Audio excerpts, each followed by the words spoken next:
There we go. We're live. Yay. We're live on YouTube. Thank you for joining us for the ThunderQuack Patreon Roundtable, Gilmore Girls Spoilercast. Yeah, it's only the second roundtable I think I've ever been on. Yeah, I think so. I was only on one. I don't even know what it was. Probably something like Suicide Squad or Superman related. Yeah, something like that. I don't remember. I am one of your hosts, Michael Cohen. And I'm your other host, Amanda Conkin. And this is our third guest host, Cara Ray. It's her first time on YouTube. She's been on a podcast before. She's in one of the snippets on Quiver. But yeah, this is her first time on screen. I think she looks pretty good. She's cute. Mom made sure off screen. She's like, fix her. Look at this adorable holiday themed sweater. Aww. With a little reindeer on it. And we're going to talk about Gilmore Girls, A Year in the Life. But, we'll kind of talk about everything, I think, because we always do that. Yeah, I just finished Gilmore Girls seasons 1 to 7, right? Nice. Yeah, 7 seasons. Crystal and I just finished it. Crystal's off screen. Say hi. Hello. My mouth is full of. Yeah. We'll Tater. introduce that in a second. We just finished Gilmore Girls, a couple days before this one showed up. We basically were running through it, and then as Cara became imminent, it was like, oh, we better finish Gilmore Girls, or we're never gonna have any time to finish it. And then it's kind of true. It's also kind of not true, but we finished it. And then as soon as she came, Crystal started binging Suits in the middle of the night while Cara was deciding not to sleep. Isn't that right? What are you looking at? You're looking at my tacos, I think. Here, we're gonna hand you off to Mom because you don't really want to sit up. And Amanda and I are gonna talk about Gilmore Girls, and we have themed food. I don't like eating on podcasts, but I do. Okay, well. We have tater tot tacos. They're soft tacos. I'm mostly eating the tater tots and then the chicken in the chicken taco. in a tortilla. Although the first one I'm eating is a tater tot taco because I figured I should. I felt inclined to do that. I was promised Pop-Tarts, though. That was part of the deal. Oh, no, there's Pop-Tarts, too. Okay, good. Pop-Tarts for dessert. Okay. You'll be fine. It's a healthy day. Yeah. I'm going to have to stop myself from saying Quiver because this is also the first roundtable where you and I have both been on one together because I never do them. Okay. And the one I was on, you were not on. That sounds about right. Yeah. You weren't on the Batman v Superman one? I don't know. No, I feel like maybe you that's were. the one I was on. Oh, okay, maybe we have been on one. But definitely there was other We people weren't in the there. same room though. Yeah. Yeah. Which So is weird. This is one that we're doing live from we're not in the ThunderQuack studio because the ThunderQuack studio being the home office is in shambles. Because we sold our couches, and then it's like the plan is to get another couch for in there, but we haven't been able to find one that we like that fits the space. But in all fairness, though, this is where all of the Quiver podcasts. This is where the podcast in Mike's living room. Yeah. Okay, so let's get into the nitty gritty of the spoilers. We're gonna start off with the biggest topic first. Spoilers. So if you haven't finished watching Gilmore Girls: A Year in the Life, then you need to not listen to this. You need to not watch us because we're gonna get right into the biggest spoiler, which is the last 4 words of the series or of the revival. But it sounds like maybe series. not of the series. Well, the whole big thing with the last 4 words is that it always was. That's the one thing I remember from when it got canceled and when Amy Sherman Palladino and her husband had to left in the 7th season. That the 7th season wasn't really what she wanted because she always had these 4 words and never told anybody what they were, even when she left the show, with the hope that to bring it back. But basically, I read a couple articles afterwards, and what she said is that she's now finished the show that they wanted to do. But everybody knows that properties that are not owned by individuals, they're owned by corporations. And who knows what the future of the series will be. But what the series ended with is what Amy Sherman Palladino intended for as much as she could, after the coming back and doing stuff. Yeah, so Gilmore Girls is done. I'll give you that, right? Gilmore Girls is done. Whatever the continuing story is could be something else because Full House is not back on Netflix. I mean, Full House is on Netflix, the whole series, but Fuller House is a new series. Mm-hmm. It's a sequel series to Full House, which is like this new thing that happens, right?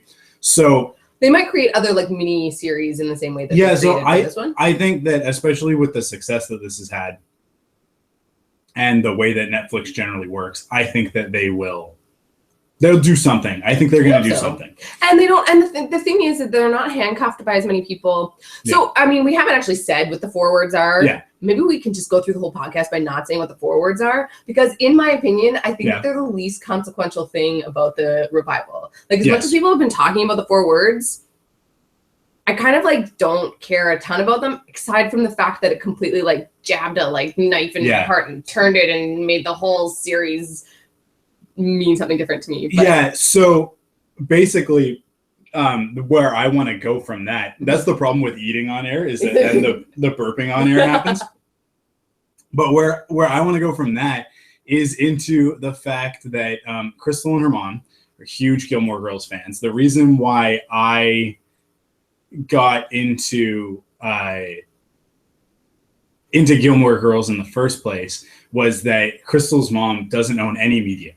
Like any media at all, right? Like I mean, like her stepdad has like a few DVDs and stuff like that, but I don't know that Crystal's mom necessarily owns anything in particular. Right. Crystal has Disney movies at her parents' place and that sort of thing. But then the one thing that you look at on sort of their shelf that is Sabina's is the Gilmore Girls box sets. On DVD. And so I was always like, so your mom like really likes Gilmore Girls? And Crystal's like, yeah, she really likes Gilmore Girls. So when it came to Netflix, I kept seeing it kept popping up, and it kept popping up in like my suggested stuff. Right. Like Netflix kept telling me like, you'd like this show. And I kept going, I don't think so. It's a total chick flick show. And then I realized like, oh wait, I like chick flicks. Like I don't have any problem with romantic comedies. And then said to Crystal, like, would I like the show? Would I actually enjoy it? And she was like, yeah, probably. Like it's a good show. It's a really great show. So we started watching it and going through it. Crystal and her mom on, I want to say Tuesday night or Wednesday night, were having an argument about the revival, about A Year in the Life, and Crystal's mom hadn't finished the final episode yet. So because she came over, and because Crystal and I binged it all on Saturday, and Sabina was here from the morning, and she watched the first 3 with us, and then she left. So she didn't watch the last one with us, and still hadn't at that point. But they started talking about things, and they started talking about how they didn't like Rory after watching what they had watched, right? Oh yeah. And I was like, hold up. When were we supposed to like Rory and Lorelai? The two of them are deeply flawed characters that take advantage of the people around them at like left, right, and center. Yeah. Right? Like they are not the best role models in that respect. Are they great characters to watch on TV? Absolutely. Do I love them despite their flaws, or maybe in spite of their flaws? Like, yeah, absolutely. Like, I totally do. But when you look at the way that they treat men and the way that they treat their relationships, not just with romantic relationships, but all of their relationships, they use people a lot. And they kind of burn people out. And then what happens is the people that are still around are the ones that really matter, right? Yeah. So like Lorelai in particular, you go back and you look at all of her relationships over the series. Atrocious. She treats these guys horribly, and like every one of the guys that she's with is a perfectly suitable human being. Like it's not like she ever dates some guy and he's like abusive or horrible or anything like that. I mean, like they all have their flaws too, and you know, Christopher's kind of the worst, but the worst. Yeah, the worst. But Lorelai like treats them all like garbage. Like that's sort of the through line of the whole series. That was an interesting thing in season 5. So I did do a rewatch as well. Yeah, because you watched it for the first time, but I watched it for the first time. Rewatch. And I remember like loving, like I loved so much about the show. But whenever I got to about season 5, I stopped, or no, season 6, I think. I stopped being able to watch it because like season 5 is all right with, but I don't like Lorelai and Rory when they're not together, it breaks the show a little bit. Yeah. And Luke always becomes this, like, it's a really weird thing, but Luke is, and it actually happened again, that in the year in the life, the time that Lorelai was with Luke or proposes to him is always when she's estranged from her daughter, which is a different a conversation in itself. But watching it, I completely lost my train of thought. What was I saying? Something about I can't watch season 6 because of this stuff with Luke and Lorelai being vulnerable for the first time. Like, it's the reason why their relationship is the most important relationship, or the only one that actually really matters in Lorelai's life, because he is the only person that does have the power to hurt her in like a way that actually makes her vulnerable, because she likes him in a way that she doesn't like other guys. Like, if what happened with Luke and April happened with any of the other men she was dating, it would not have like hurt her in the same way that it did. Yeah. So that's just always, that's just always a weird thing for me, because I want to love Luke, and I really do, but that whole situation in the 6th season just breaks my heart a little bit, because it genuinely hurts Lorelai, and you're supposed to like Lorelai, but it breaks her a little bit. Yeah, season 6 is rough, right? Because that's the one where Rory is living.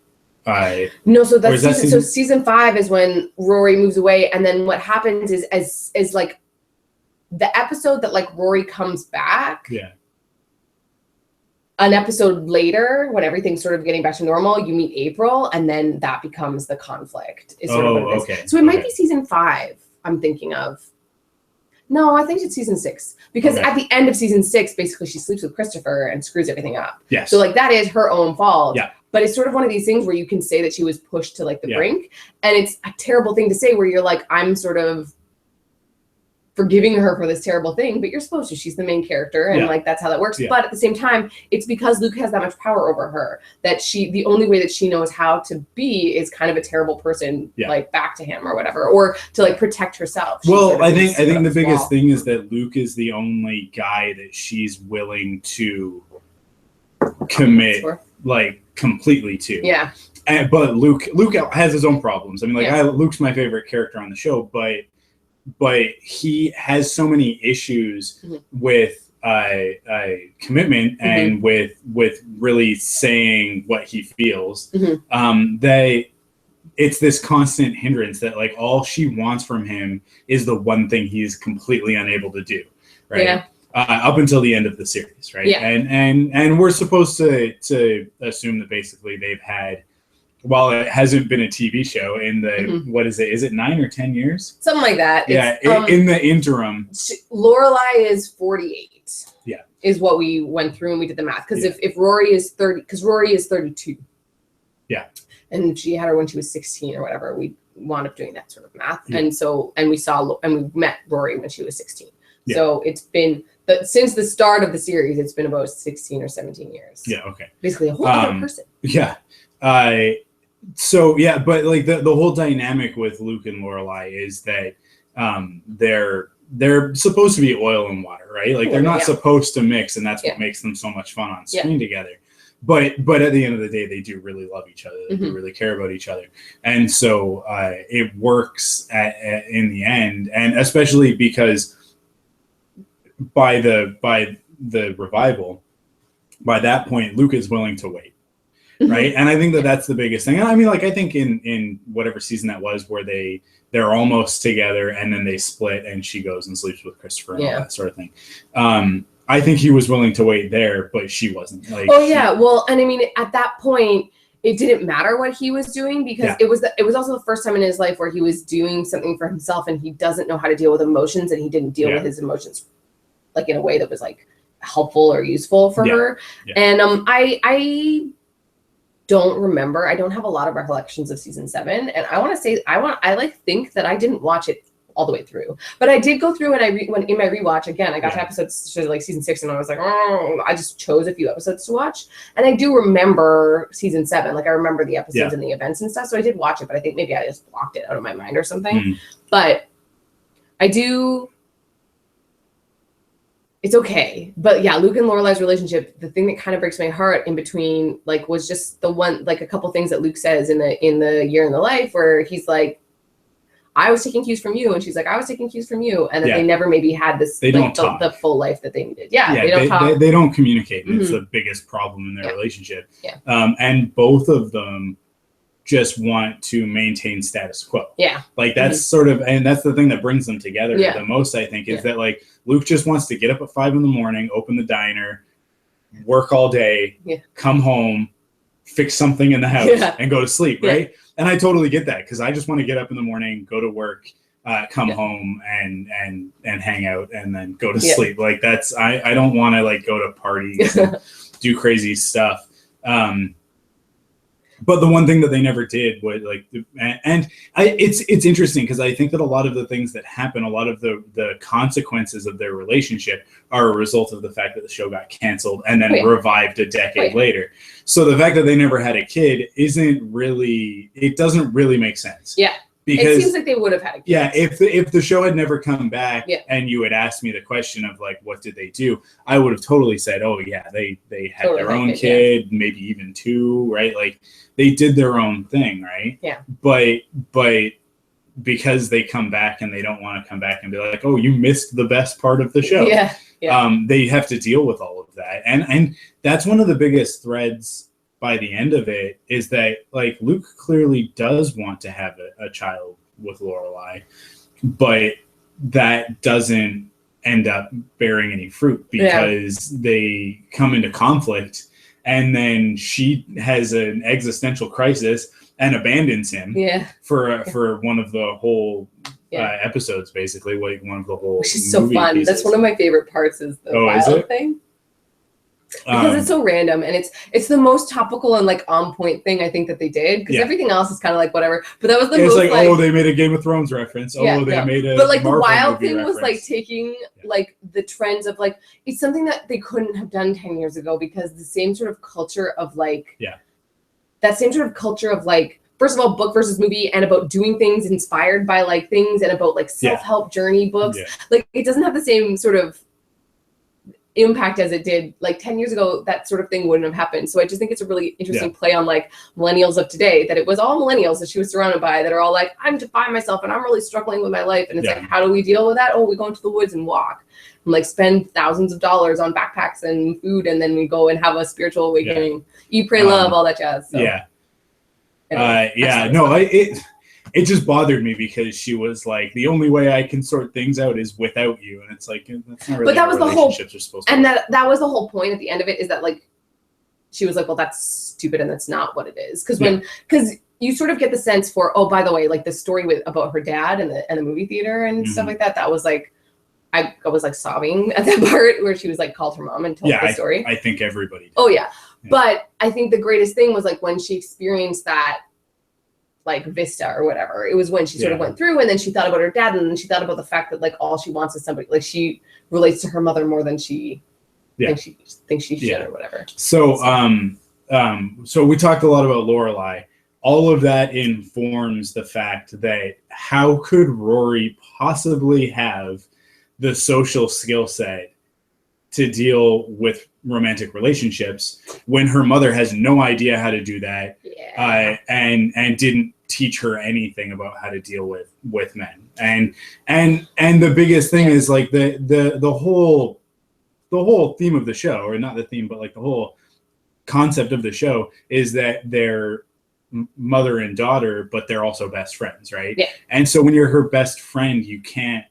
It was one of the main conflicts on the show, because every time there was a moment where she had to really be her mother, they would come into conflict, because Rory would be like, I don't have to listen to you. You're just my friend, right? Like, you're like, who are you to tell me how to live my life? You had me at 16 years old. Right. And that's the other part of it, is that, like, Lorelai was 16 when she had Rory.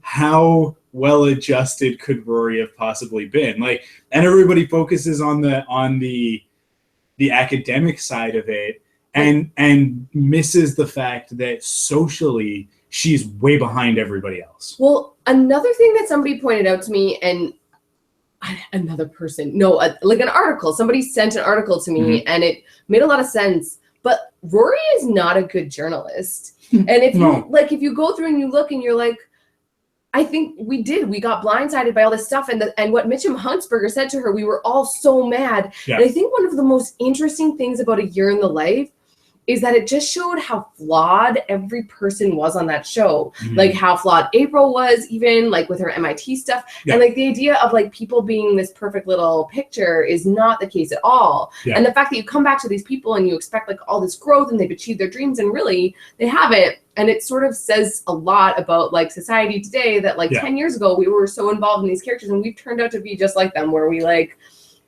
have failed in our expectations or our careers or our relationships or whatever it is. And it was so depressing at the end of, like, I was in a funk at the end of Gilmore Girls because it made me like reflect upon like that everything kind of doesn't matter. And like, right? Well, but in a great way, like in a good way. I think that one of the most important parts of the show, and I think one of the main messages of the show is definitely the fact that like, Rory does focus so much on her professional success and she's so academic and she's so comfortable in that world that she never accounts for the real world. And you're totally right. Like when you bring up Mitchum and what he said to her about like, you don't have it. Like I've seen it, I know what it is, and you don't have it. And I said when Crystal and I were watching it, I was like, he's right. Yeah, she's not like a go-getter. She's not like... Because the fact that he says that, and then she shuts down for like 3 months, right? Like then, yeah, he is right. Like he's absolutely right. And I think does that happen after, or that happens after her whole like taking a semester off or whatever? No, that's why she takes a semester off. Is that why? Is because of him. And it's a thing that she's very good at academics. And something that is telling is that when she comes back, she's not still a political journalist or anything like that, right? Like she's not. She would have, like, Obama won. She would have had a track in some way, right? Yeah. And she's not. Oh yeah, because that's where she goes. Yeah, she goes to cover Obama's campaign. Oh yeah. And so I totally forgot that, even though it was just. It's been a long 3 months for me. So. But it was like a door that was open to her, and anyways. Yeah, opportunity laid at her feet, right? And what did she do with it? We see her, and she's basically screwed up every opportunity that she has, and then she comes back to Stars Hollow. And she goes to Chilton, and the headmaster hands her a dream job on a silver platter. Yeah.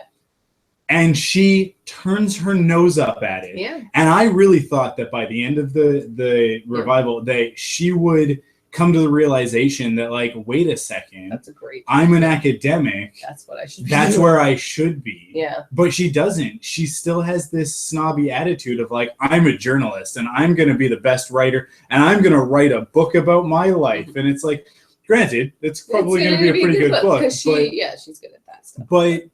But she should have taken that teaching job. Like that to me, it didn't kind of piss me off. It pissed me off to a very large degree because it like this societal problem that we have right now where we look at teaching as like the second you say that you're a teacher, the first thing that pops into people's head is like, oh, those who can't do teach. And that attitude is sort of I think it's sort of like permeated our society that people go and teach because they failed at something else. And I don't think that that's necessarily true. I think that there are some people who are just natural teachers and that's what they want to do. And that's a gift that they have and it's something that they want to share. And nurturing that, I think, is really important, but that's not what we nurture. What we nurture in our society, and especially for our generation and for millennials, I mean, we're kind of like, we're millennials, we count. We technically do, but like we're on the weird cusp of it that we're kind of, we don't fit fully. No, we're millennials because the group after us is something different. Like, we are the ones that are called millennials. They just keep calling people after us millennials, and they're not. Okay. We are millennials because millennials is like a boomerang generation, and they're people in their 30s that are going back home because they failed at their lives and things like that. Okay, well, I'm not a millennial. Other people might be millennials. I don't fit firmly into that, but just because of the fact that like the whole entitled, unique snowflake thing really ruffles my feathers. It's like everything that just because you have a little bit of old man in you somewhere, a little bit, but like I've worked for everything that I have. You went to film school. Yeah, I went to film school. Yeah, that's like a millennial aspiration to like. But because I did it, but I didn't do that and then walk out of film school and go, "Where's my job?" I walked out of film school and went, "Well, this is a completely unrealistic dream," and went, "I'm going to be a graphic designer instead. That's a skill set that I have and an actual career path that I can pursue. Mm-hmm. I'm not going to be George Lucas. Like nobody's going to give me that opportunity." Yeah. I don't like that. It's, I think that the key to the millennial attitude is a lot of what's in Rory, which is that she thinks because she put in the time at school, that somebody is just going to hand her the opportunity. And she comes up against a foil in the story in is it in the summer one where when she goes to finally accept the job that again she's been turning her nose up at the whole time, and I think it's in the summer one, and this self-made person who runs this blog is like sniffs her out automatically and is like, "Oh, you don't actually want to work for anything. You think that you're owed something." Yeah. And even if you go to a job, you should still have this again, what people were saying that like regardless of whether or not you thought you were going to an interview, you should still have ideas for the job that you're going to go to, right? Like if someone asks you to like pitch them an idea for something, you should have an idea. Yeah, but it's that idea that for Rory, she looks at it as like, well, I've screwed up everything else. I guess I have to do this. As opposed to the truth of the situation, which is that she missed other opportunities or she's just not right for those other opportunities. So like she has this opportunity open to her and she should at least be thankful for that because there's a lot of people who don't have that opportunity. But she doesn't have that attitude because her whole life, her mother and her grandparents and her friends and her boyfriends have all been telling her that she is a unique individual snowflake that can do anything she wants. Except for my OTP, Jess. Yeah. He's the best person for her. We had arguments about this when I was first starting the show because I really, I mean, like when Dean comes back, or as I prefer to think of him, Sam undercover as Dean. Oh yeah, where'd you come up with that fake name? Just uses his brother's name. He takes off. Did you ever wonder why he's constantly in the bushes in the first couple seasons? It's because there were clearly demons in Stars Hollow, and so like he's like killing vampires in the bushes, and then he comes out and he like fixes his hair, and he's like, "Oh, I was watching you." It's like, well, that's a terrible thing to say. Why would you be in the bushes watching her? But anyways. But yeah, so I thought I wanted her to end up with Dean. I think that Dean was the best. Well, no, I wouldn't say that. I think that Dean was good for her. I think that she was just not good for Dean because she just used him. Like she just They did do a nice little bow at the end of that. I do like that he came back and it pissed me off that he was only in like 5 minutes and then that's all they could get him for. He's in the middle of a show. It's also Melissa McCarthy. They literally could get her for like just that amount of time. And that's why she's not in it because her schedule. I actually went back and watched because a bunch of stuff was showing up, but there's like an Ellen where like right before she went to the Ellen interview, she like found out like 2 hours earlier that they were gonna like fit her in or whatever. So I'm glad that they were able to get her back. Yeah, but yeah, I said, like Jess comes in and ruins things. And I still maintain that he kind of does, but only because Rory allows him to. And because he can't communicate effectively. Like, and he puts her like. Well, he's mini Luke. Yeah, he's mini. It's so great. Which is why where the series ends is so perfect because she's gonna have Logan's baby and raise it with Jess. Yeah, exactly. That's exactly what's gonna happen. But here's the thing. Okay, so they set it up so that it could totally like that you can question it. Oh, of course. And it could be Logan's. It's most likely Logan's. I mean, like that's the easiest story to tell, right? Yeah. Because Logan is Christopher. Yeah. And Jess is Luke. So like it makes the most sense because it's just like Star Wars, right? Like it all comes back around. They're just story circles. But it could also be Paul. It's not Paul. It's not Paul. But it could be Paul.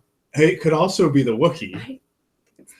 And I just think like people like forgot. I genuinely. The best thing is that like we never saw the Wookiee. We haven't met the Wookiee. So if another series comes out of this, it can be.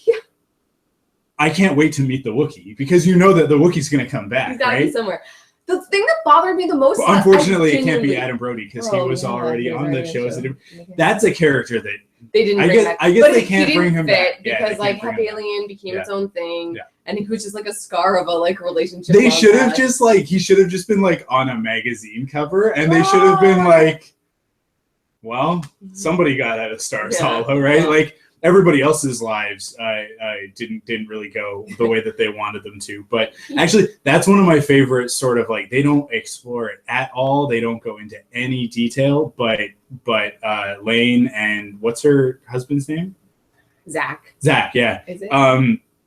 Zach, when he shows up and he like takes the tie off and he's got don't look at me. And he's got this the spare tire and he does not look like a rock star anymore and he just totally looks like somebody's dad. Yeah. And I was like, I relate to him. Immediately I was like that, like I totally get where all of that is like, coming from. He's like, he's not gonna give up on his dreams just because he had kids. Yeah. But he's totally dad first and then rock star second.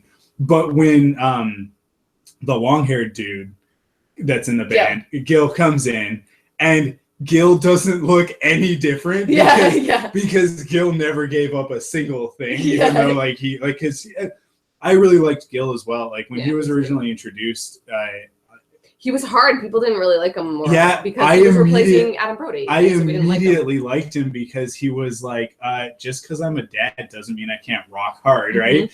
It's like it was just this thing of like the perceived notion about things, and he was one of those characters, one of those wacky characters in Stars Hollow that comes in and is like, why are you trying to put me in a box? Like, don't put me in a box. Like, I'm whatever I want to be. Great. And he's such an aspirational character because I looked at it and was like, don't you all see that? Like, he's living the dream. He's the most enthusiastic in the band. Like, whenever they get any opportunity, he's all over it. He's way more talented than he has any right being, but he's cool with his station in life. He's like, whatever, I'll be in this band with a bunch of young kids and run my sandwich shop. Yeah, because they rock and it allows me to run my sandwich shop and take care of my kids and my wife and be a good dad and be a rocker and still rock. And like that is totally, it's like the antithesis of Rory and sort of her story where she sort of compromises everything for her perceived career that she doesn't even have. Yeah. Like, and I think that's one of the biggest things is that she treats Paul like crap. It's the funniest thing though. I love that through episode 1. It kind of, they didn't play with it as much in the later episodes, but like, it was funny. It was definitely, it's like I said at the beginning, like Rory and Lorelai's behavior is reprehensible at every turn, right? Yeah. But it's not entertaining to watch. It's always entertaining to watch. Yeah. And like we enjoy it. That's why we watch the show. But at the end of the day, when you really sit back and you look at it and you divorce yourself from the dialogue and the quippiness and how much you enjoy the characters and you really look at the things that they do, the actions that they take. Oh my God, I can't remember any names today. The mother. Mrs. Kim? No. Lorelai? Gilmore. Oh, Emily. She's painted as the bad guy at the beginning of the show, right? But she's not, and she's absolutely not, because she's just doing whatever she feels like she has to do. And by the end of the series, you look at Lorelai, and like you were saying, like they have way more in common 100%. than not, right? Yeah. And it's this thing that like neither one of them wants to acknowledge how much they are like the other. Yeah. Really, like when it comes down to their personalities, right? But it's that idea that like if we hate Emily so much, why do we love Lorelai so much? Well, it's just because she makes references to pop culture and she's the lead of the show. She's the lead of the show. No, she's Lauren Graham. So. I didn't get to say the thing that I wanted to say, which was I read an article that I really disliked, and it was like it prompted me to like post being like, oh my gosh, it's the Wookiee, because someone posted an article about like who the father could be, and they listed they're like, these are the top 3 things. Yeah. It could be Logan's, could be it could be Logan's, it could be Jess's, because we don't know what happened in between stuff. And I was like, are you kidding me? And then they were like, not Jess. And then the third option was that maybe she became a surrogate for Paris. And then they said the less likely options were it was Paul, and that something else wildly, like something that was wildly like, that it was Dean's kid, because while they were standing there. Anyways, it was something outrageous. And never once did they mention the Wookiee. And I was like, you guys, you would rather think that it's a surrogate, but she could be a surrogate. So there's a lot of options. If they come back. Mm-hmm. And it's not Jess's. Who would you want to cast as the Wookiee? Oh, man. I don't know. Who would you ideally cast? Okay, sit with it for a little bit. I'm going to sit with that for a little bit. We're going to come back to it. I'm going to see what it is. I loved that they cast... so a couple of the things that I really liked about the show, like little things that were for like additional stuff, is the fact that Berta, the maid, was played by Gypsy. The mechanic Gypsy played the maid, which I thought was super cool. Rose Abdu, I think is how you say her name. Yeah. She like read on the table read, and then I just read I saw like Lauren Graham tweeted or something that, and then I read an article about how they like cast the same person. And if you look at the still, you're like, oh my gosh, yeah, it is. Oh wow! So anyways, isn't that cool? Yeah, so that was really cool. And what was the other thing that I really liked? I forgot. I can only remember one thing at a time. My brain isn't big enough. Something else. I'll remember it in a minute. Well, so I'll say some of the things that I liked. I really liked Jess's return, and we were kind of talking about it earlier. I think when the series comes full circle, you realize that Jess is actually the best one for her. Like 100%. He's always the one guiding her in the right direction. Yeah, and he's the only one that ever challenged her. Well, I shouldn't say that. Logan was really important for her development, but he challenged her socially. Yeah, but Logan is a very flawed character because Logan is the one who allows her to, once she hits that certain point in her life, to stay standing still. Right. Yeah, and I think that was kind of his purpose in A Year in the Life was to be the catalyst, or I don't know, whatever the opposite of a catalyst is. To keep her. Yeah, that kept her at the same level that she was. And I think as much as I like Logan, because I've always liked Logan's character. Yeah, he's a great character, but I really came to despise him by the end of it because he was totally using her. And it takes two to tango. She allowed herself to be used like that, and she also wanted, but like she used him in some ways as well for other stuff. They used each other. It wasn't like a healthy, great relationship. No, and it was very codependent in a very bad way. Yeah, but the fact that he was in a committed relationship and she was not in a committed, she may have been with Paul, but she was not in a committed relationship. Yeah. And so as a result, the power dynamic there is all in Logan's court because Logan is the one who's calling the shots. Logan's the one who says, I can't talk right now because my fiance is in the room. Right. Like Rory is constantly at his beck and call. Yeah. And even after she realizes that, she doesn't change her situation. Yeah. And so when you're at first upset with Logan, you then turn and you're like, well, but why is Rory allowing herself to be in that situation? Because you see it then in the immediate next episode, which one of my favorite things is when the Life and Death Brigade come back. So Logan knows when he's losing her, and he knows that he loves her, and so he sees that, and she knows that that's coming, right? So it's this thing where she does let herself get sucked back in, which is not bad. But I loved. So I hate Beatles cliches. But the fact that they use the beat, like I get by with a little help from my friends during that was one of the funniest and most exciting parts, I think, of the show. And the fact that it was the 3 Life and Death Brigade guys who are really fun. Like Colin is hilarious. And it was that part was really good. It was very confusing because at the beginning it seemed like it was a dream. Yeah. And then it kept going. And Crystal and I kept turning to each other and going, this is really long for a dream sequence. And then you saw somebody, I really wanted it to be like Jess that was like telling her something on the computer, but then it was the Life and Death Brigade telling her that they were going to come get her. But yeah, I really enjoyed that whole sequence. But What was I going to say? Because Logan keeps leaving, and then when she comes back, it's her fault. Yeah, I just did Logan actually does Logan actually love his fiance? Like that's the biggest thing is that question never really gets answered. It doesn't. Fully. No, and he says he doesn't, but it's one of those things where he would have he was in a relationship because his dad wanted him to be, right? Yeah. Like she was some sort of heiress. Yeah, so that's why he loves Rory because but he just can't be with her. So it's that whole situation was very odd to me because it's like I don't know. I don't have money. My parents don't have money, so I'm not really manipulated by that sort of thing. Yeah. I don't know. I can't speak for someone, and because Logan's got stupid money. Right? Having watched a lot of Gossip Girl, I can tell you that it is a. It really affects. It really affects how you make decisions and who you love. So I could see that. Yeah. So as a Gossip Girl expert. Yeah, it definitely there's an element to it that you're like, I guess. That much money, if that's what matters to you, it could actually sway you. Well, and it could also just be a thing where it just doesn't matter who he marries, he's still gonna have somebody on the side or something like that too, right?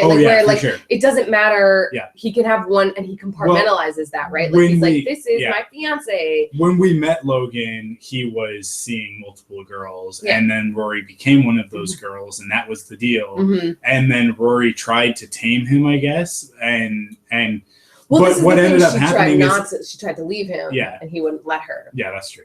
But it ended up being the reverse, which is that I think Logan ended up making her okay with the idea of them being with multiple partners. Yeah.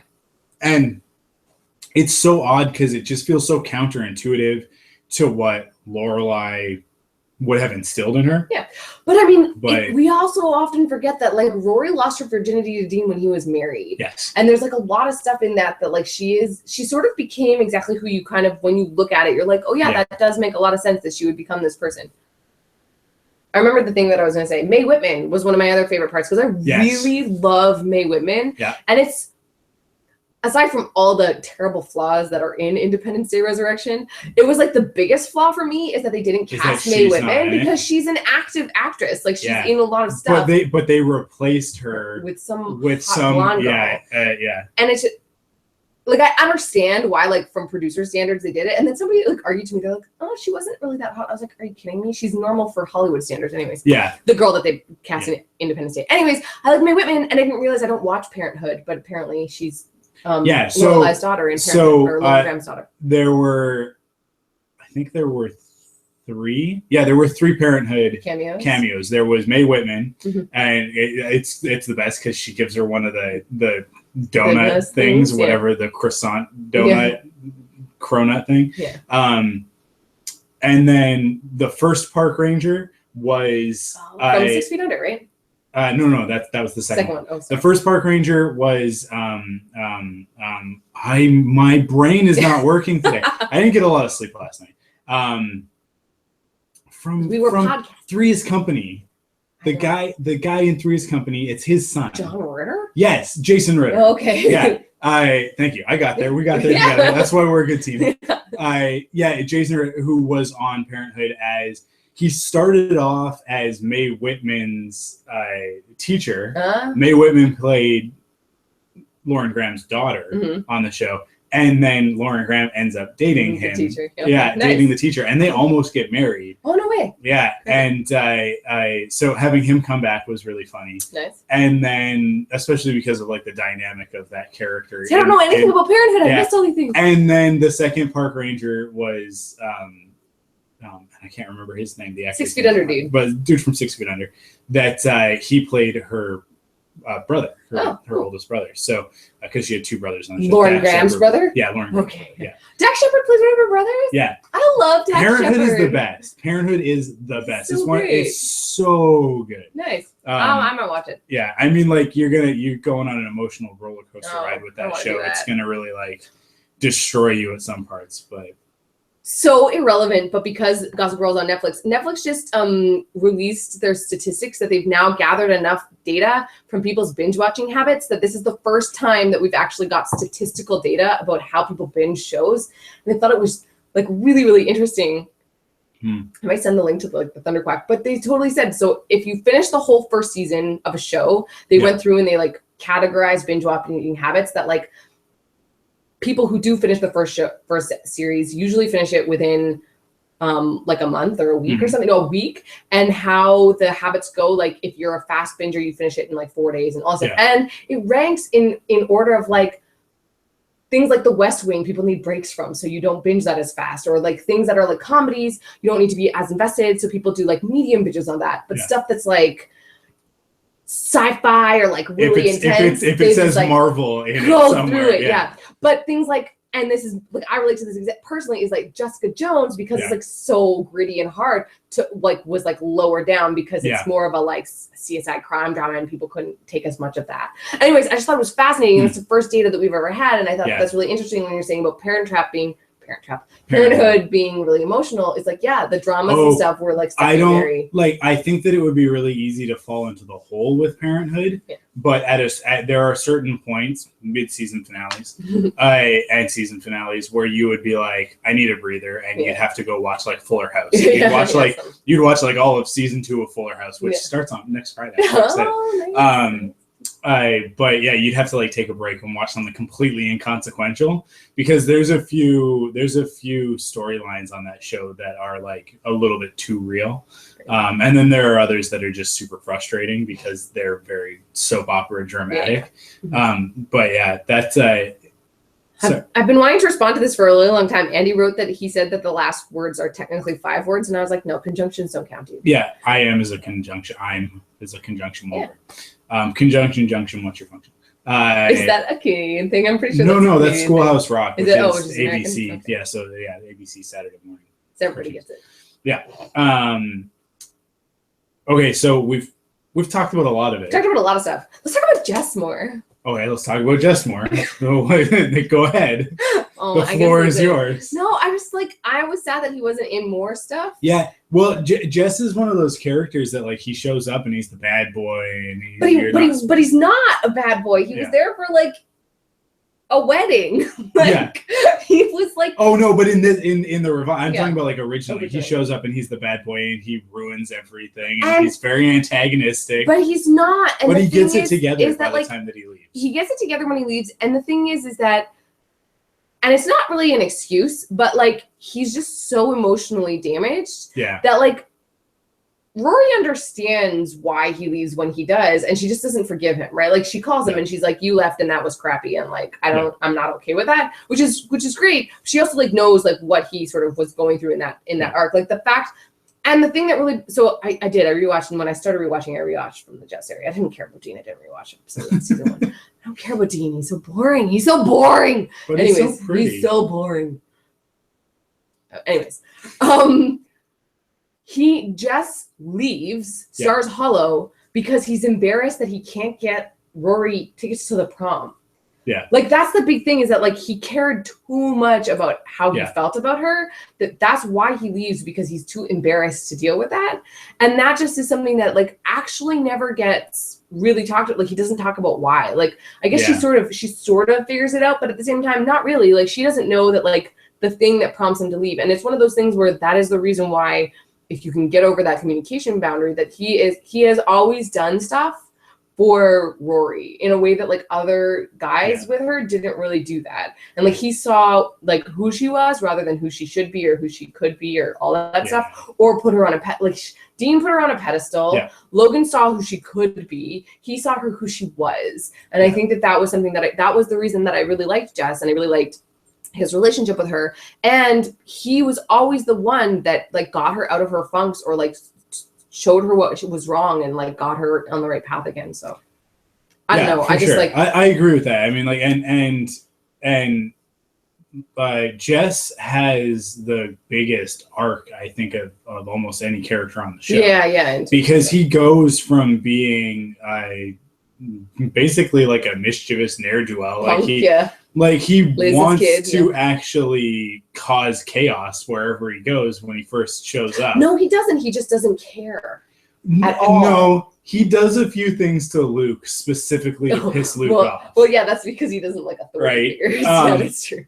So, like, because there's a few things that he does. The funniest stuff when he dresses up like Luke in the... Yeah, yes. And he's like, take it off. Yeah, that's good. But he ends up, like, when we see him towards the end of the series, like season 7 or whatever, when she sees him in his book launch. Right, yeah. And you find out that, like, after he left and he reconnected with his dad and he worked out some of his stuff, and he started dealing with things and then progressing as a human being, he actually became like a really decent person. Yeah. And then ends up being like the I think like one of the best and most like sort of morally righteous people on the show. Of course, he knows what he wants and he's good at it, and he knows what he's good at, and he's kind to people. Like him and Luke have a great relationship. Yeah. Which you see when they come, like when he comes back, like he is, and just understands things and is sort of like the most like it's good. Like he leaves the house when more people show up because he feels like it's getting crowded, but at the same time, like he didn't have to. He could have stayed there, but instead he decides to leave. I was sad that Liz and TJ weren't in the series. Yeah, that was a little weird, right? Because they got referenced a couple of times. They did get referenced, which is great because it means that they're still around and in the world and stuff. And they would have maybe clogged it all up, but I'm kind of like curious as to like why they weren't in it actually. But they were the only whole. They really felt, oh, Mr. Kim was fun seeing. That was one of the best parts because it was like, because the whole series, they never address it. And then just totally offhand, it's like, oh, there's my dad. Hi, Mr. Kim. So great. Yeah. And it's just like, oh, he's just there. He's just there. Like he was just never part of the story. And like, that's fair because the funniest Lane had some storylines and stuff, especially like the stuff with Adam Brody and then later the stuff with Zach. But she wasn't the focus of the show, right? Yeah, she was sort of always there just as a foil for Rory. But yeah, I mean, I really liked the stuff where we got to see Lane, we got to see Zach, and we got to see how like their family dynamic and the fact that like they got their. I forgot that they had twins. I didn't rewatch that. I like that like they have their lives together and like they're fine with everything. Like, and they're just cool, just being people. Like, I think one of the biggest things in TV shows, and especially when a TV show does this sort of like going away and then coming back, like Girl Meets World, Cory and Topanga have to be like the best, right? Topanga's like the best lawyer in New York, right? And Cory is like, Cory's whole story, spoilers for Girl Meets World, I guess.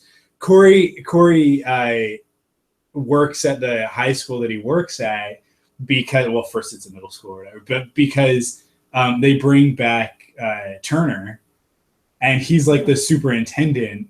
And so he has his job because Turner? The guy that raised Sean.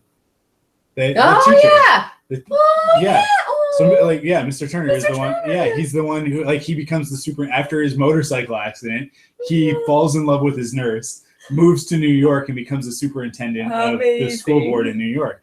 And so Cory gets a job as a teacher because like, so it's like, it's all these like convoluted, like, and then Cory became Mr. Feeney. And so I like it when, and these aren't the best examples because they don't really go on to do anything ridiculous and grand, but the OC was one of the shows where they did sort of their 5 years later at the end, and it explained that everybody was doing amazing things. That was the thing. And it's like with this one, it's like you get back and it's like everybody's kind of underwhelming and they're just real people. Yeah, it's just regular life, which is what happens to all of us. Like you when you're in high school, you think like, I thought like so great. This was my plan. This is why I went to film school. I didn't go to film school to become a film director. Okay, I went to film school because I wanted to act, and I thought the smartest way that I could do that, going to acting school, was stupid. Right, like that was totally pie in the sky and made no sense whatsoever. So instead, what I would do is I would go to film school. I would learn how to make movies, become a famous director, and then put myself in my own movies like Kevin Smith does. That was my plan. Gotcha. That was the plan of a 17-year-old, and that's why Cara is going to take a year off between high school and post-secondary. Because, you know, you go, well, no, she's gonna think about it. She's gonna get a real job and experience the real world before she makes a decision on what she wants to do. because when you're that young, I just don't think that you're emotionally equipped to actually make those calls. Like, I knew that I wanted to do what I wanted to do when I was like 12, but I was told that you can't be a producer unless you are really rich, which is a misnomer. That's not true. So I grew up my entire life thinking I could never be a producer. Well, now you are one. Well, I'm in production. Yeah. I'm almost there. I'm in. People that don't know what I do call me a producer. Yeah. Same with all the artists. Like, even though they know what my job title is, they're like, "Oh, another producer." I was like, "No, I'm not." But well, anyways, you don't get to call the shots just yet. That's why production doesn't happen without you. So I think that's pretty important. But anyways, I don't know. There's two sides to different things. But yeah, it is good to like take time and figure out what you want to do. Yeah. Just don't do Rory stuff where she knew she wanted to be in school and she took time off, and that was wrong. Yeah, and don't look a gift horse in the mouth. I think it's the biggest lesson to learn from her character, because she's given these opportunities throughout the revival, and she turns her nose up at all of them. Yeah, because even I think like Mitchum, when he shows up, is like, I'll deal with that for you, and she like, does then eventually though take him up. Well, she goes back kind of hat in hand, and that's why, like, if she would just embrace either like the shark side of it and get the job done, which is what Logan tries to tell her to do, or if she would just do it on her own. But instead, she waffles back and forth between like, I'm going to do this on my own. Oh, it turns out this is actually really hard, so I'm not going to do this on my own. I'm going to ask somebody to do it for me. And then, like, that's why nothing ever happens for her. So all this all this stuff sort of come together. I've had now like a week to sit with the series, and I still am sad because it was so realistic. But that's also the thing that was so great about it, right? Is that the idea that like it came back and it didn't give you everything that you wanted, unlike Arrow. Anyways, sorry, we just podcasted with it. But like where there's some things where fan service is one thing where you're like fans expect the certain thing. And the one thing that I really appreciate about this new revival is that they gave fans so many things. Like Kirk was still Kirk and Taylor was still doing things. They had a cool festival. The random musical was super weird, but like they had all these long. Oh yeah. Way too much of that one was devoted to that stupid musical. But that was because it was a Bunheads thing as well. So like when they had people, the lead in that, so I watched it with one of my friends who like loves Bunheads. What's Bunheads? Like I know that it's a show about like ballerinas. But it's Amy Sherman Palladino's show that actually got like a season, and then it got canceled. So like it was like Gilmore Girls except at a ballet studio. Was it before or it was after? It was after. So that's why people like really liked it, because it had like the essence of Gilmore Girls, but it was about. It was after season 7. Yeah, it was. It was like the next thing that she moved on to, or one. And there's only one season. I think there's one or maybe 2. I don't know. I never watched it,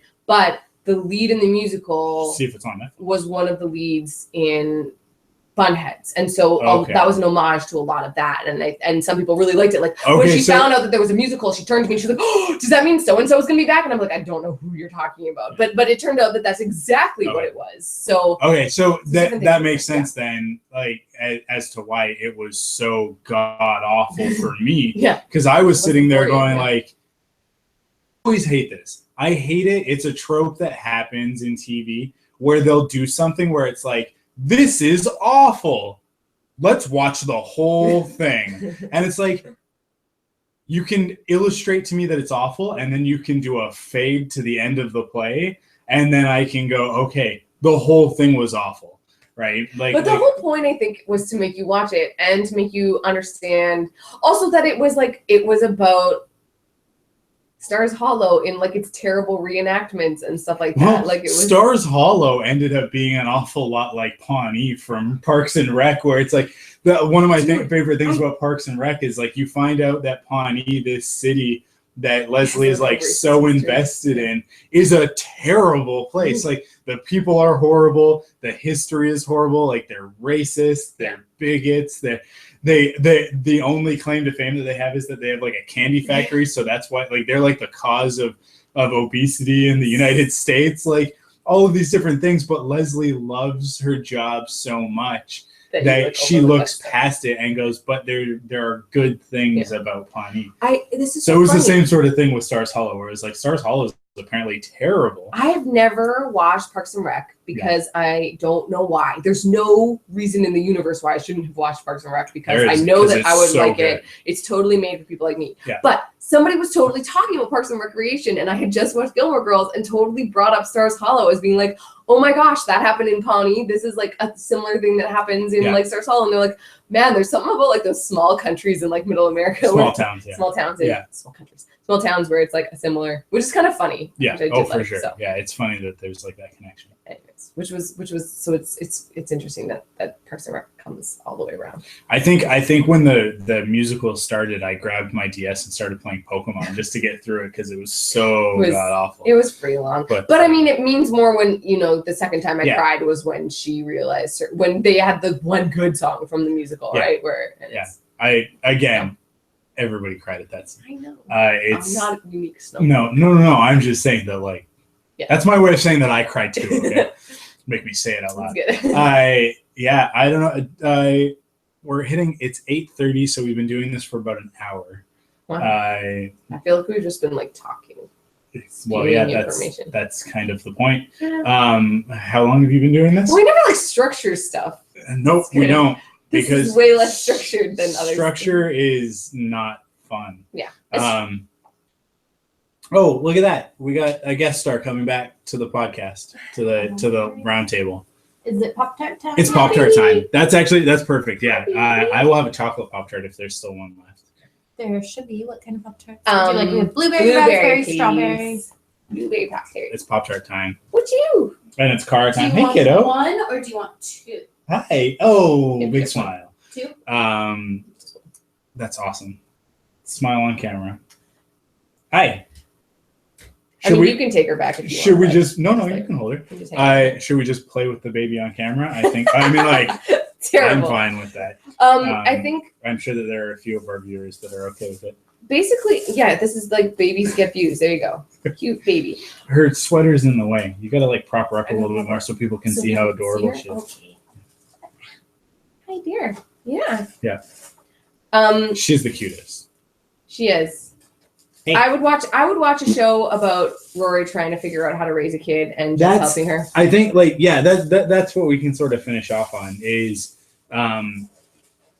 if Gilmore Girls comes back in some other form, are you hanging on every word I have to say? You really want to see more Gilmore Girls, don't you? Yes, you do. If it comes back in some way, what are the things that you want to see? Which characters do you want to come back?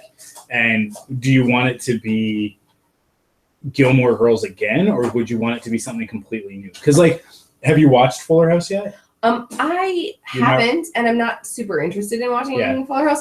I wasn't as involved or as committed or excited about Full House as a lot of people seem to be. So it wasn't something that I was really excited to see. Boy Meets World, I was kind of interested in Girl Meets World. I also didn't watch that one though, but it's something that I was more interested in that. All right, so those are the two sides of it. Yeah. Pepper, I swear to God.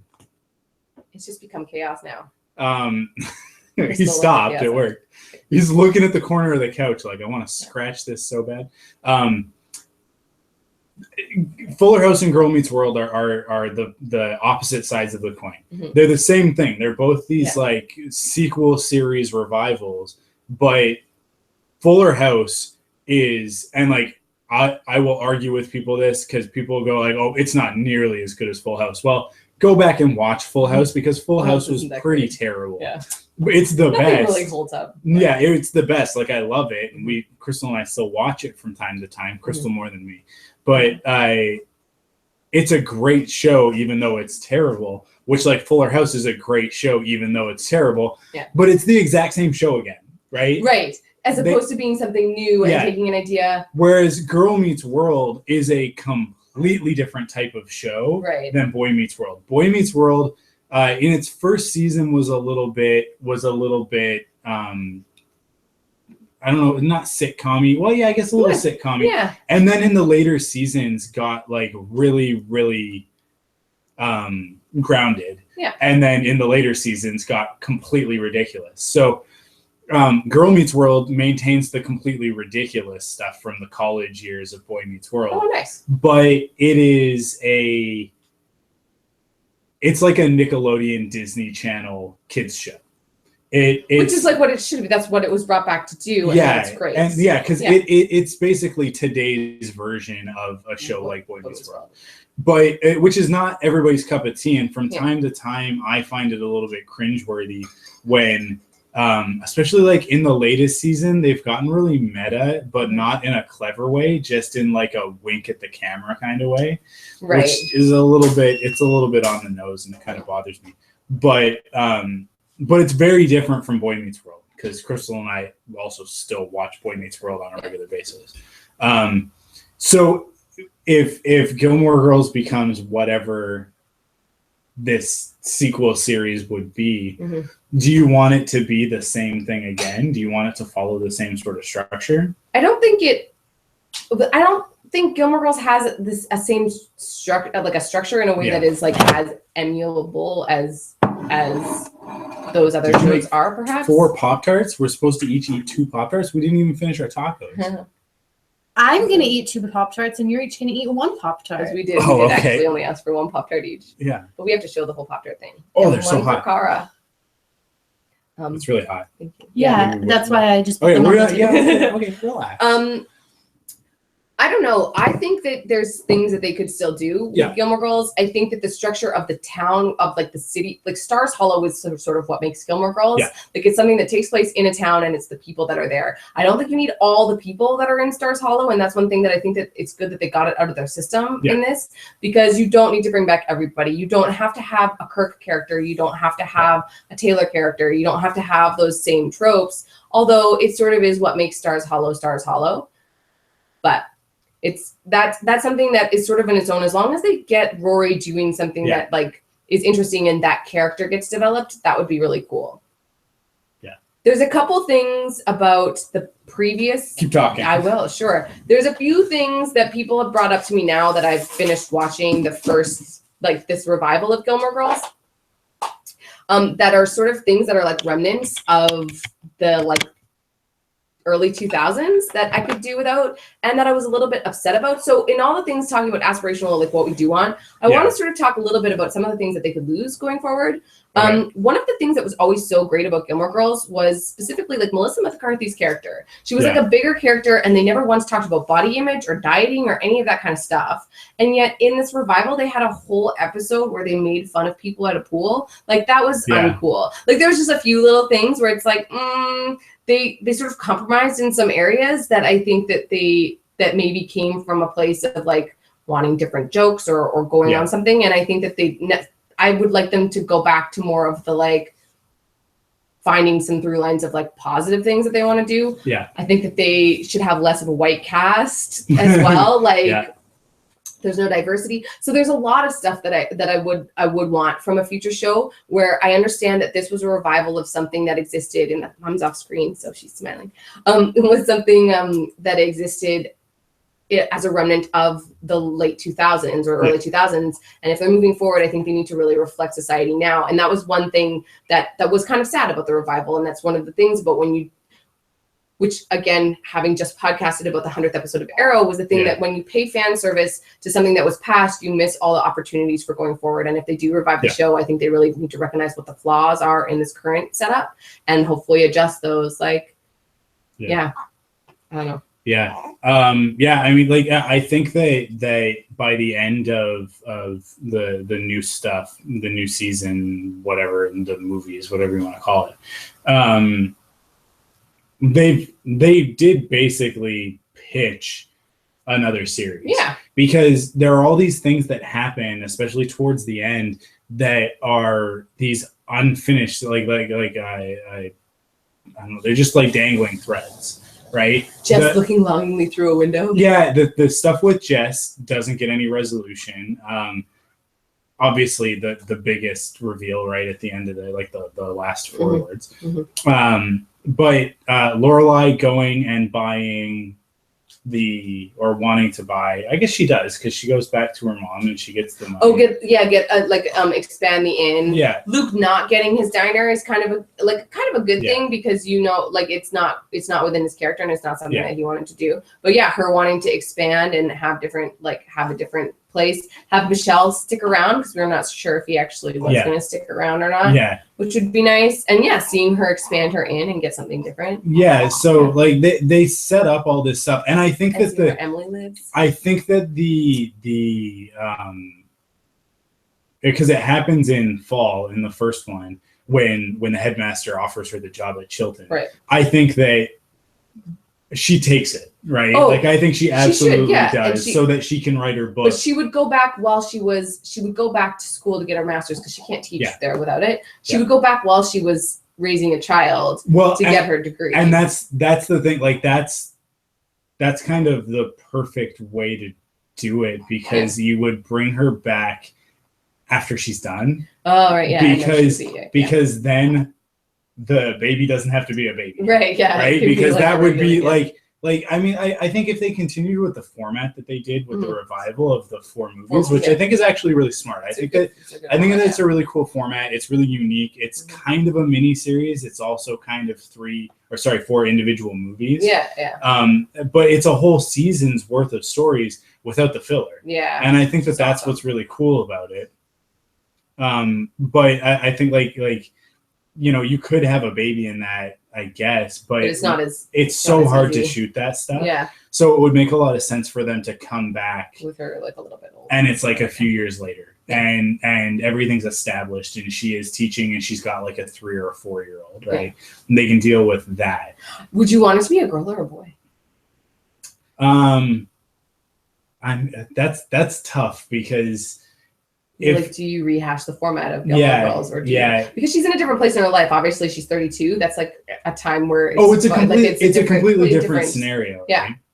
Yeah. But it could be interesting because they don't know how. Like, I feel like Lorelai would help, and they don't know how to deal with little boys in a different way. And I think that would be a really cool aspect to it. Is that if it were a boy, and that would be where a lot of the conflict comes from. Is that the two of them don't know what to do, and then you've got Luke who does, and the fact that they get to keep on the Gilmore name is kind of a cool thing if it's like in like traditional like patriarchy standards, like that she would name the kid Gilmore.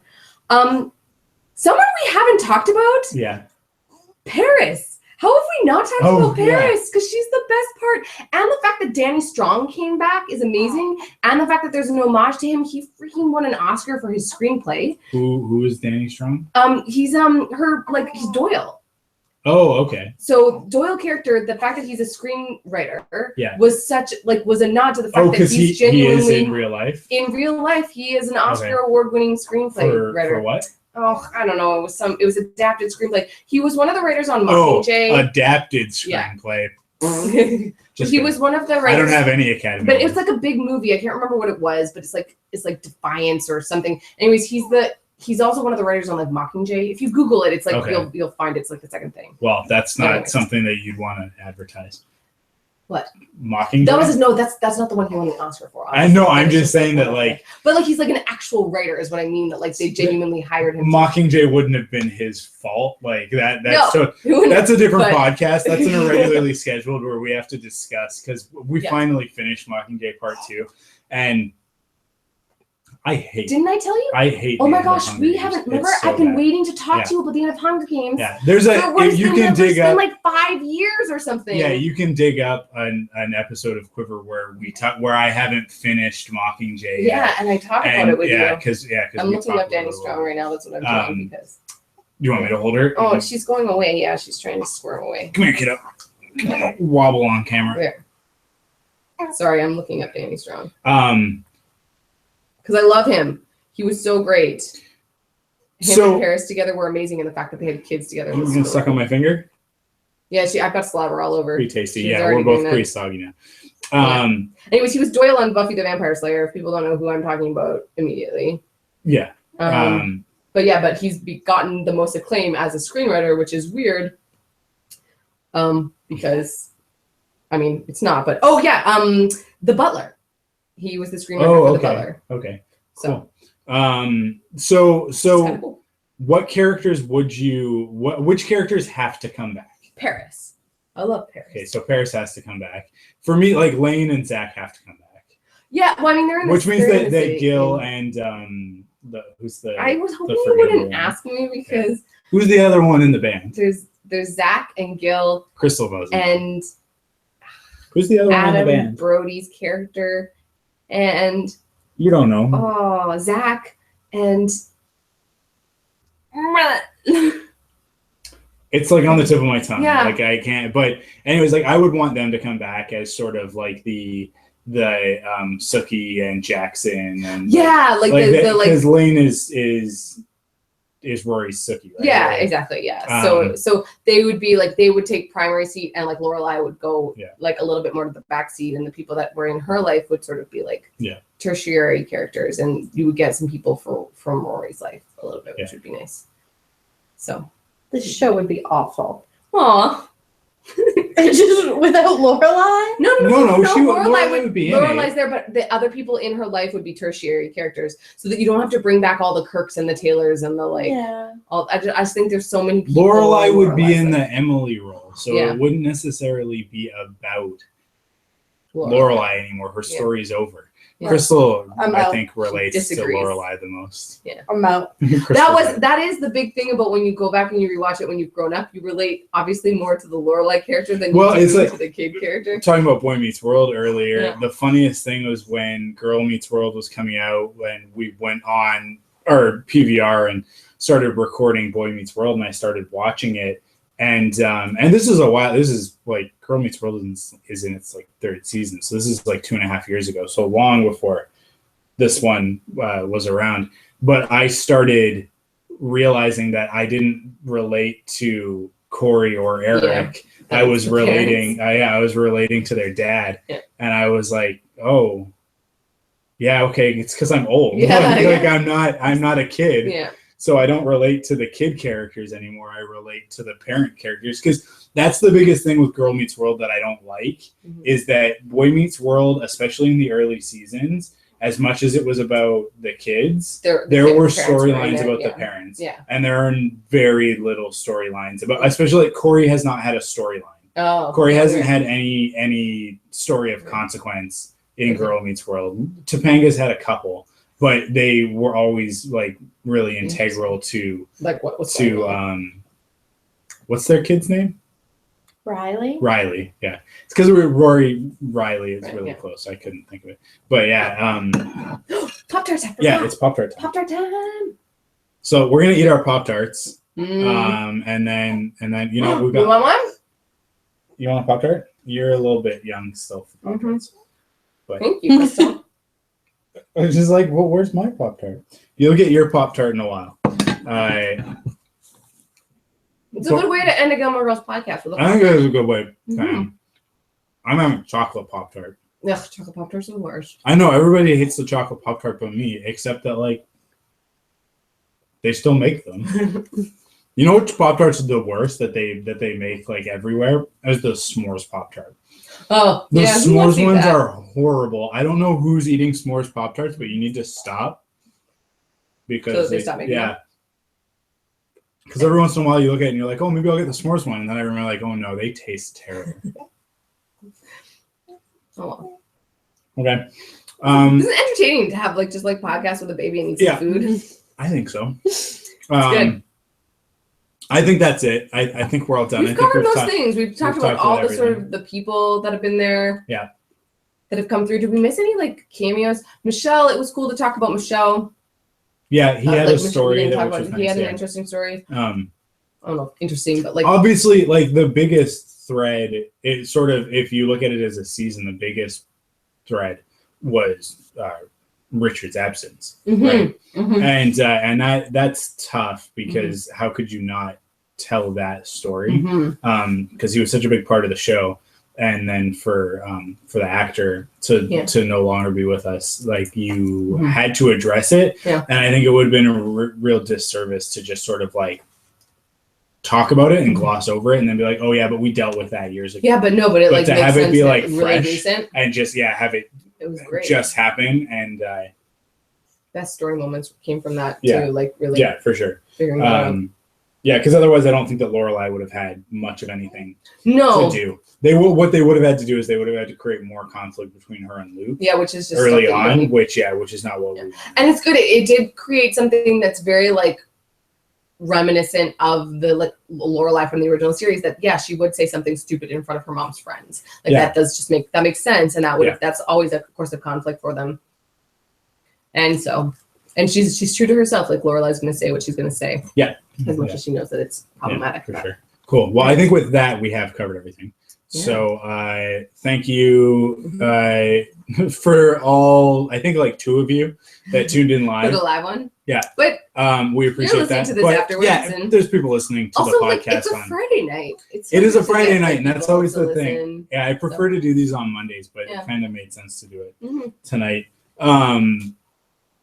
Sort of cap off a ridiculous week with the crossovers and everything. Yeah. It's a nice reprieve to talk about Gilmore Girls for once. Yeah. It's something totally different, which is kind of crazy to talk about Gilmore Girls as opposed to.